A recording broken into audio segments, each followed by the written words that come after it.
Journalist Mehdi Hasan's new company Zeteo have released a trailer for their upcoming documentary titled Israel's Real Extremism.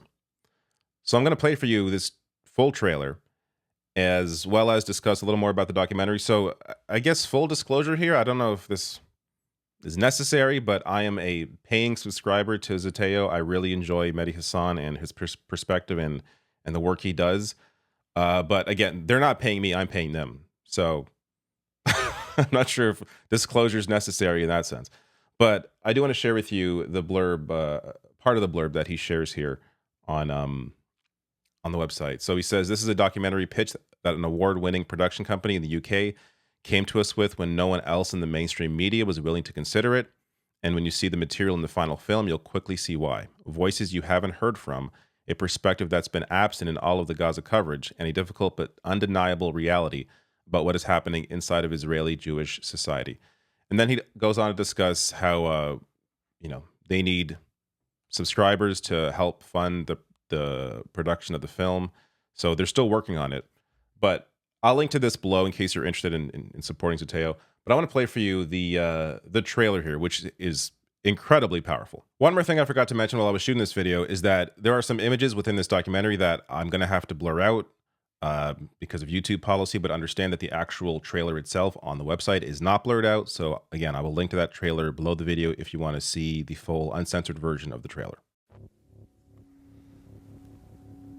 Here's a soldier saying that they've destroyed the university. There's no more education now in Gaza. I think the education in Gaza was something you need to preserve. You can find it's humiliating, Oh, maybe humiliating. I don't. Someone's home. As I told you before, I don't see any problem with humiliating the Palestinians. There is nothing with humiliating.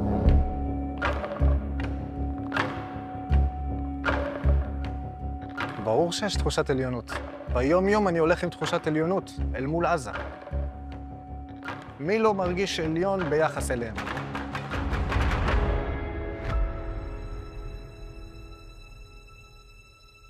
Since the war in Gaza started, Israeli soldiers on the front line have been broadcasting the devastation and their dehumanization of Palestinians on social media. Actually, when I filmed it, my commander was very. They want me to do it. There's videos where they've shown that they've tortured captives. They didn't torture captives. You are lying. You are lying, you are lying. They are not torture captives.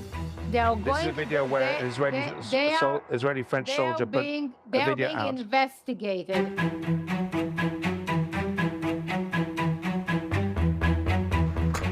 Extremists who were once considered fringe are becoming more mainstream, emboldened by the rhetoric they hear.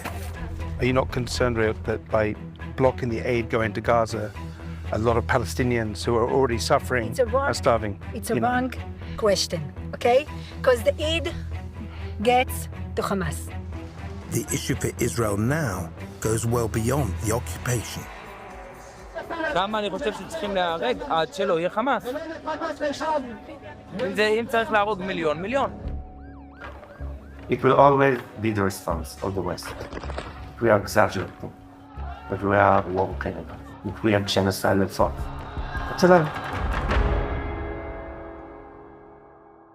ממש לא אכפת לי, ואני לא חושב שצריך להיות חיים ביום שאחרי בעזה.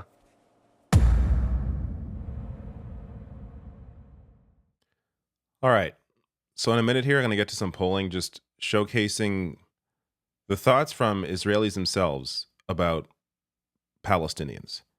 And, this to me is really about brainwashing. There has been just this decades-long propaganda campaign on young people growing up within Israel or, again, Zionists that live outside the country who simply believe things that aren't true. And this gets to how people are able to dehumanize the lives of others, in this case, the lives of Palestinians. How to them, Palestinians are not equally human the way that they are. So I think it's important to understand that, and that, there isn't just evil. There are reasons why people feel the way they do about certain issues.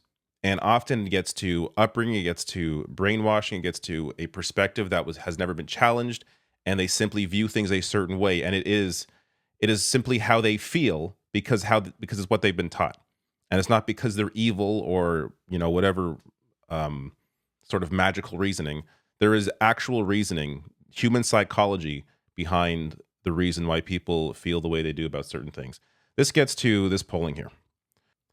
So from the Times of Israel, but this is a Pew Research poll, half of Jewish Israelis say Israel should run Gaza after the war. Only 19% of Israeli Jews believe peaceful coexistence is possible with a Palestinian state.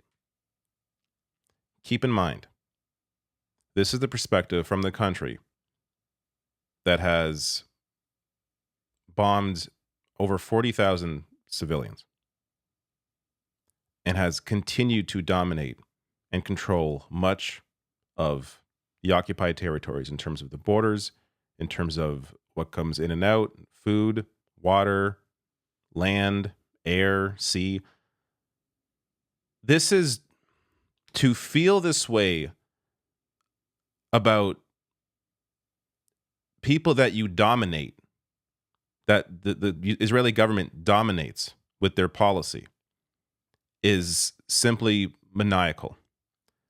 Now, to get deeper into some of the data here.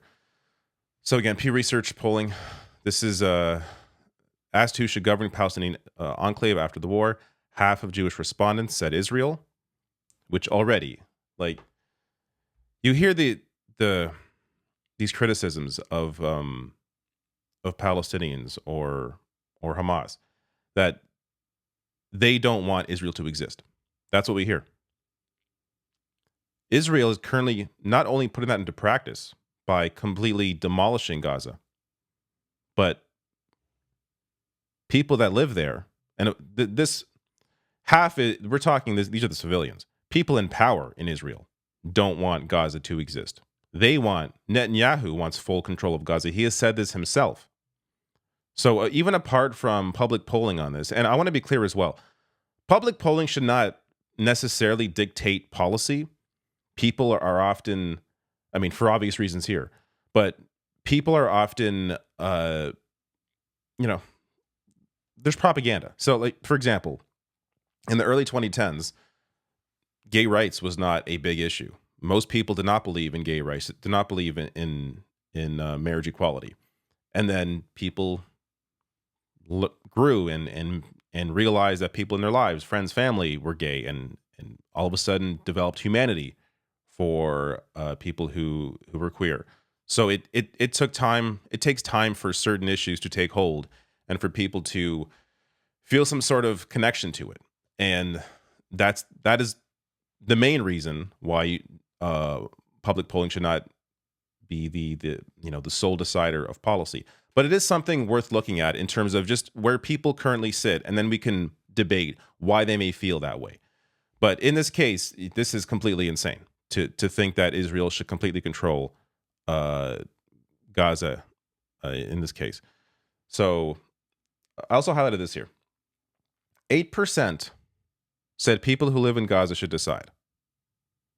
Only 8% of Jewish Israelis apparently believe in democracy, at least for Palestinians.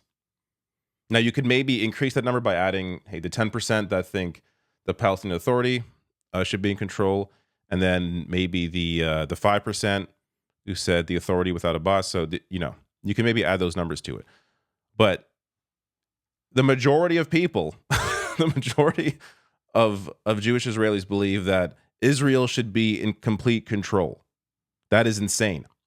Now, among Arab Israeli respondents, 37%, so a plurality here, believe the people who live there should decide.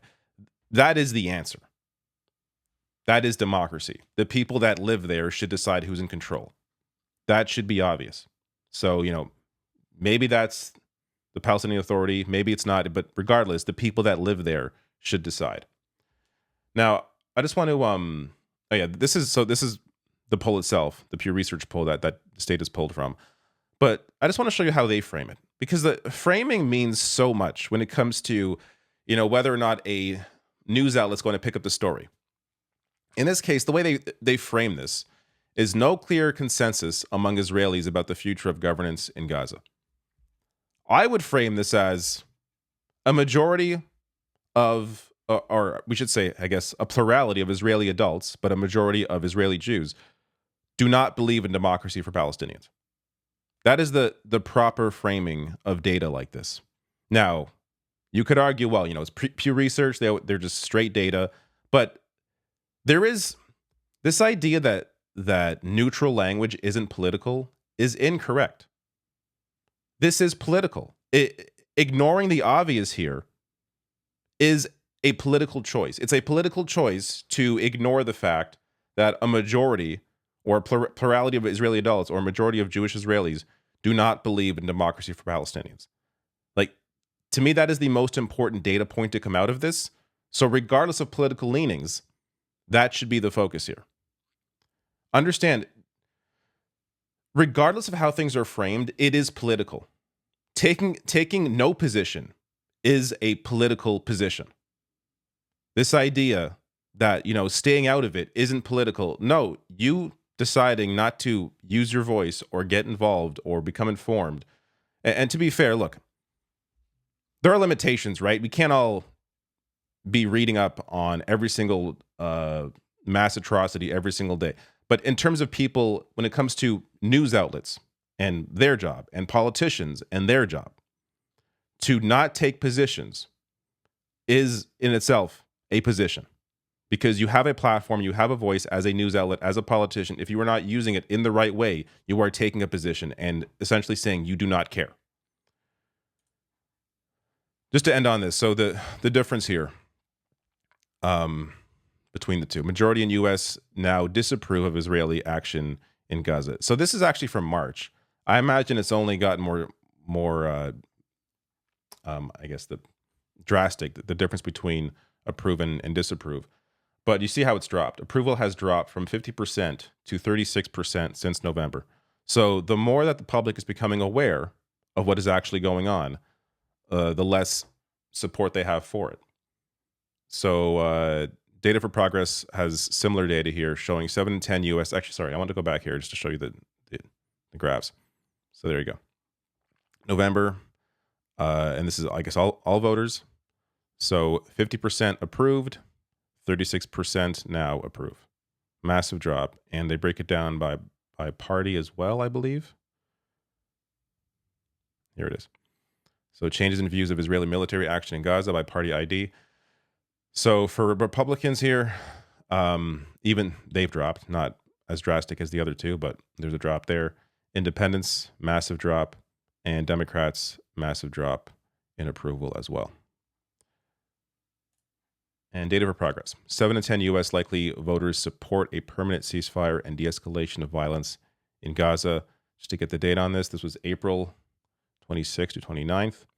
So, again, the information is getting through. That's what this is showing me. So it's you're not going to see this in a lot of cases when it comes to other discussions around other policies or other big debates going on around North America. But here the information is actually getting through and people are clearly moving in the right direction the more that they learn about what is happening. Anyways, I'm going to link to that documentary from Zeteo below the video and check it out and support them if you want.